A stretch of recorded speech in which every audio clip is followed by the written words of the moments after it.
Awesome. Right on the mark. Right on the mark. I just this morning told him what my talk was about, and he pulled that out. Both of those songs. Can you believe it? I know. He's amazing. So is Alan. Oh.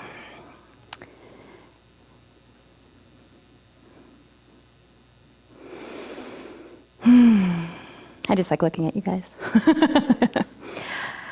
No, seriously. So the Renaissance artist Leonardo da Vinci, he once was quoted as saying, "We must learn how to see. We must learn how to see and to realize that everything is connected to everything else. We must learn how to see and to realize that everything is connected to everything else." And so Spirit had inspired me over this past week or 2 weeks. It just called to these messages, and one for this week and one for next week, and it was just all pouring in.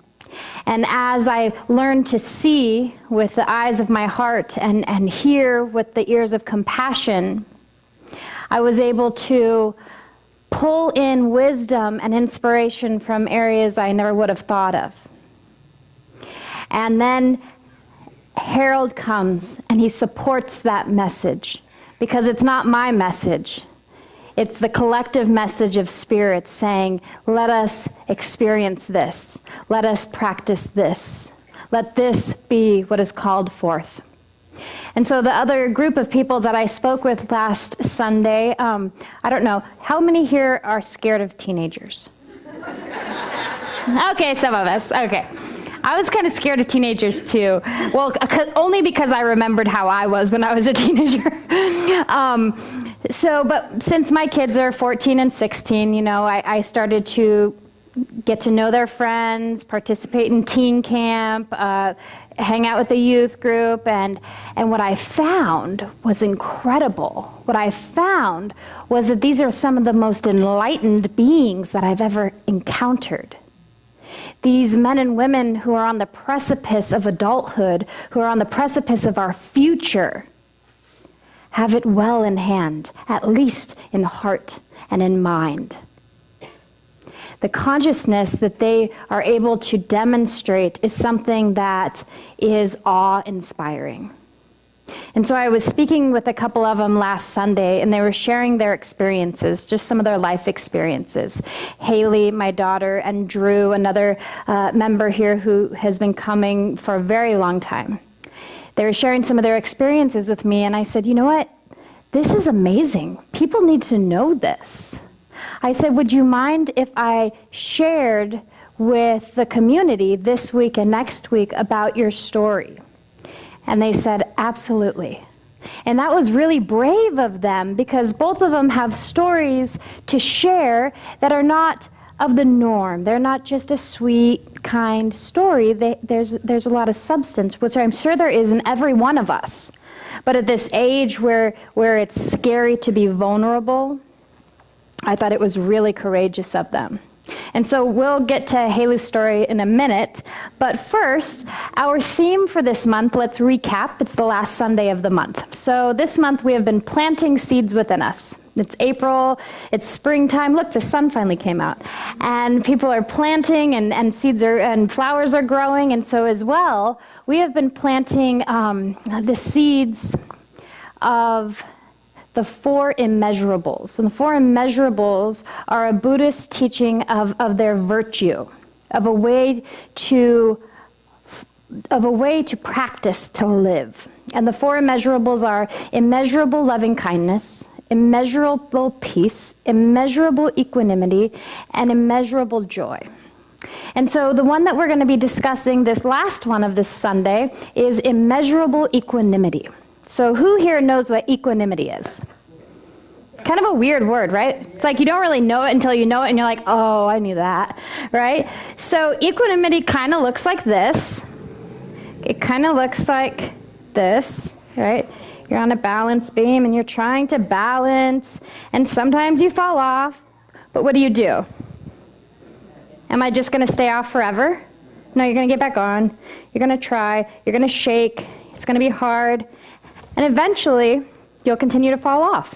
Because spiritual practice is not perfection, right? The point of learning something new is not to be the best at it. It's to continue to grow in consciousness so that every time we fall off, our intention is to get back on. And so in the Buddhist experience of equanimity is this idea, is that me?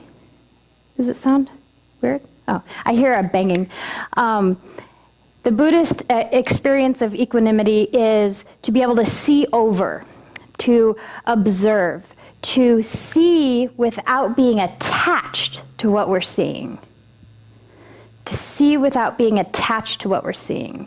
And so in India, they have this example that says equanimity is like compassion and understanding.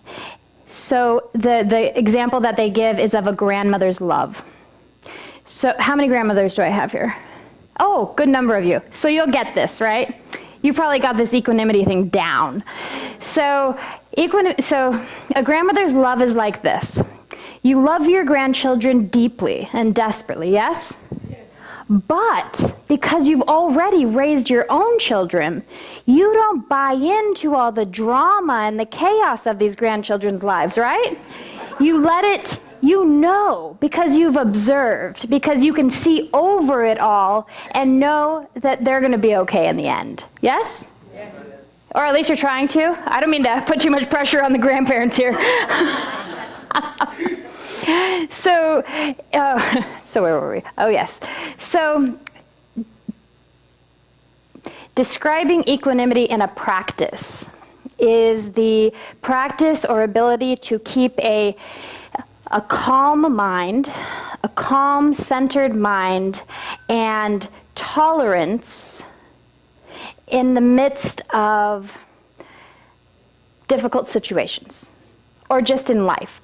To have a mental calmness and a temperament in the midst of all situations in life. That's immeasurable equanimity. Doesn't that sound pretty hard? Doesn't it sound like something you want, though?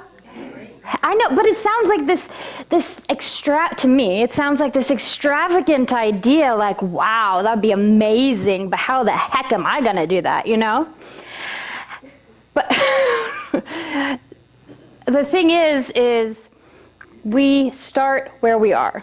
We start where we are. We recognize, okay, what's getting to me? What frustrates me? What's irritating me? What am I saying, oh no, that's not the way that's supposed to be done? Oh no, that's not what they're supposed to wear. That doesn't match. When are we finding these little things in us that kind of get us off balance and become aware of them? The story that Haley invited me to share with you, but she made me promise that none of you would go up to her afterwards and say anything to her because she's that shy, but she's like, go ahead. So actually she's not here today, so that's okay. So we're talking about valuing yourself. We were sitting around, we were talking about the value and the equity that we have and that we place on ourselves. And so she said, you know, it's kind of like how people see me. And when they see me, I don't know, have you ever seen my daughter? Okay, so she says, when you see me, you see this girl who's, you know, really nice, likes to help out at church, she's always smiling, she goes, that's how people see me. And I am all those things. She goes, but what they don't know is that I struggle with severe ADHD and what they call a mood disorder. And so one day, I took her to her psychiatrist appointment, and I waited far too long to seek help because I always thought, you know, she'll grow out of it, it'll be okay, until she started to have more and more struggles. So we were leaving the psychiatrist, and I said, how does it feel for you, you know, to have this diagnosis or this label? And she goes, it doesn't feel like anything. She goes, it's just a part of me, it's not who I am. And I don't know if it's because she was raised in this philosophy or what. I don't assume I'm not taking any credit for this.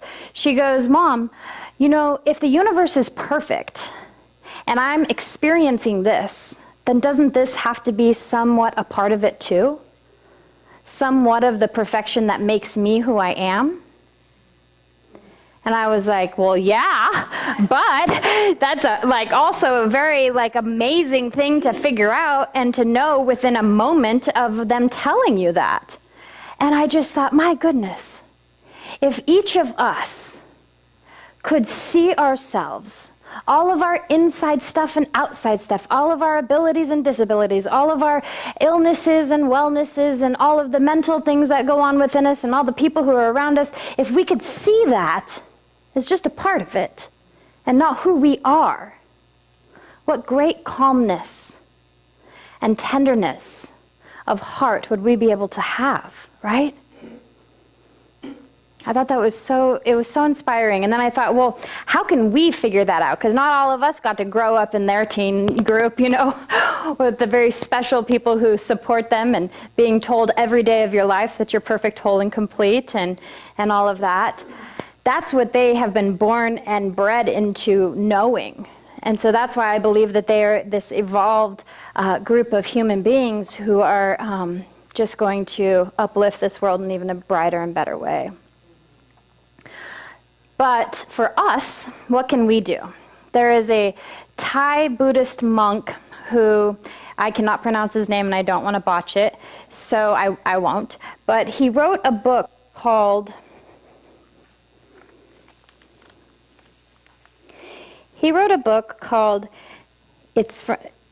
Still Forest Pool. It's called a Still Forest Pool.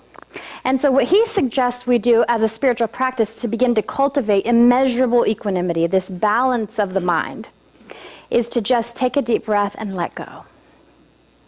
I mean, I know it sounds simple. I know you hear it all the time. But really, the simplest things are the ones that are the most powerful, right? So let's just do it for a minute. Let's close our eyes. Well, you can keep them open if you want. I'm going to close my eyes. And I know that some of us have come here this morning because there is a struggle going on within. I know that some of us come here this morning holding on to baggage. I know that some of us come here this morning because our heart is hurting. Some of us come here to be lifted up. But what I know is that each and every one of us are spiritual beings. And so let us take a moment in consciousness collectively. Let us take a breath and just let it go. Whatever our stuff is right now, feel our body, feel our heart, feel our mind. Take a deep breath and let it go. And just be in that for a moment.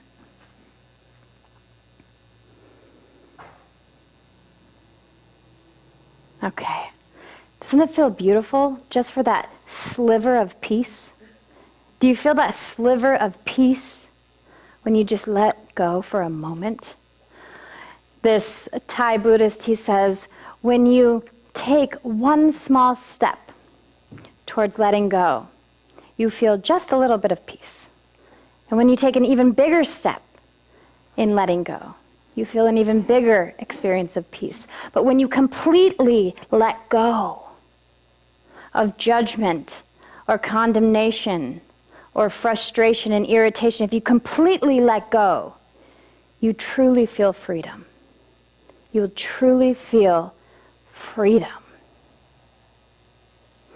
I want to share with you another really great example of immeasurable equanimity, of this mental calmness.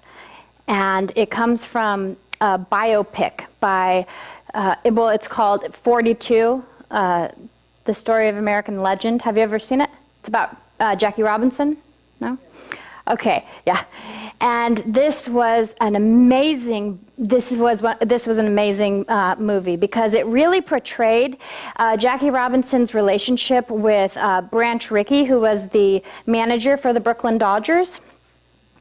And what happened is that before Rickey would sign Robinson, he had to make sure a few things were clear and a few things were going to happen. And I want to share with you what this sounded like. So he was signed in 1945. But before signing Jackie Robinson, Ricky made it very clear that I'm looking for a ball player with enough guts to not fight back. Ricky was looking for an individual who was both a great athlete and a gentleman. A person with inner strength and self-resistance and restraint enough who could withstand the intense hostility and aggression that we knew was going to be put on him as soon as he was on the field, without being reactive. He needed an athlete who wouldn't perceive not fighting back as a sign of weakness or lack of courage.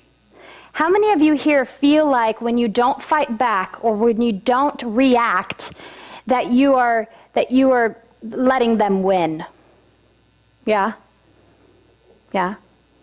I do sometimes too, especially with my kids. Or Michael. I love you, Michael.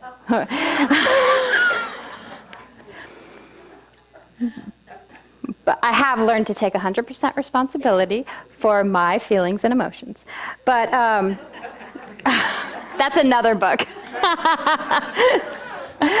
Anyway, listen to this. He says, he convinced Robinson that to break the color barrier in baseball, he would have to maintain an evenness of mind and keep his cool head. Robinson would have to bite his lip and ignore the racist comments and turn his cheek instead of fighting back. Ricky needed a man of principle and morals. He said, I had to get a man who could carry the burden onto the field. And Robinson, he was a really aggressive ball player. Like, he wanted to win. And he was not a natural-born pacifist, okay? He was not a Gandhi or a, Thoreau or Martin Luther King. He was serious. But he did what's the equivalent of mindfulness training. I mean, he was serious. He practiced every single day.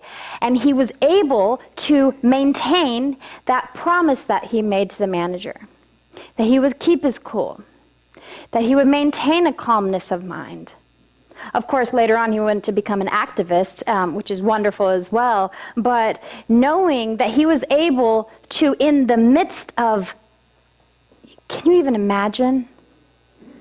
To be able to keep a calm mind, to be able to focus so intently on what it is that we desire, what it is we desire in our lives to feel and to look like, what we love and want so deeply and so badly that we're willing to overlook other people's criticism, other people's shame, other people telling us, no, it's no good, we're not good enough, we can't do this, it's stupid. Can you imagine? Yes, you can, I'm sure, because it happens to all of us. It happens to all of us. And so Alan Watts, who is a Tibetan Buddhist monk scholar, he says, one of the things that we can do, one of the really simple, it always seems like Buddhism thinks everything's simple, It's like, come on now. It's hard. One of the simple things we can do when it comes to trying to cultivate this sort of peacefulness of mind and keeping ourselves tempered is to realize, and I believe we said this on the first Sunday, that every human being, every sentient being, every living being has the same desire to be happy and to be free from suffering. And spirit shows up in many ways, some that I do not get or want to get. It's like that saying, I want to love you from afar. You don't always have to get along with and love everybody up close, right? And so what we can do is we can maintain this. We can say, I don't know what's going on with them, but what I really know, bottom line, is that you want to be happy and you want to be free from suffering. And so I'm going to just assume that that's what you're after, and I'm going to maintain my own peace and balance of mind. And this is what I want for every one of us. This is the experience that I so desire we all have. And if we collectively choose to participate in the intention of setting the intention that we, each of us, for this week, before we come back here, are going to practice equanimity. We are going to practice together. And there are things that are going to come up. They're going to come up before you leave this room. Because somebody's going to cut you off when you go over to the food table. Or somebody's going to say something. Or your kid's going to do something. Or whatever. I might drop this in the toilet. Who knows? So, okay, that was TMI. But that hasn't happened, I promise. So, anyway, it's going to happen, okay? It's going to happen. We're going to fall off. But it's okay. Because let's set the intention to get right back on there. Let's set that intention. Let go, breathe, let go, move on. Breathe, let go, move on. Breathe, let go, move on. And your ego is going to be like, no, I don't want to let go. This needs to change right now. That person is wrong, you know? Breathe, let go, move on. So let's pray.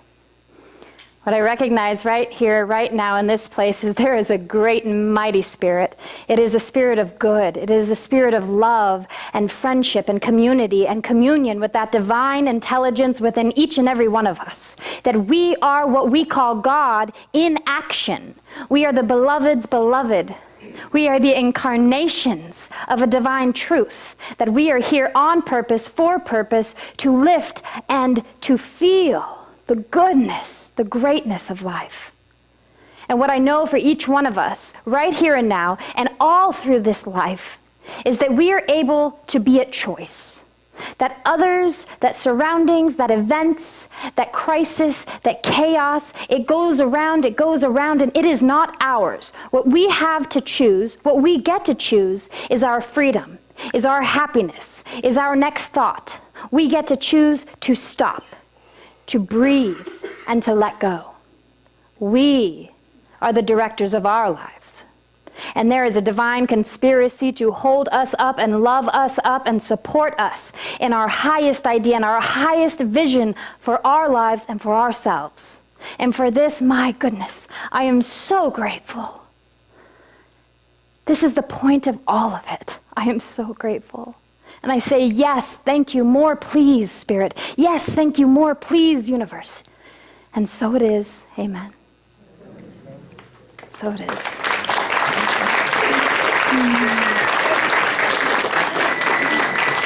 Thank you.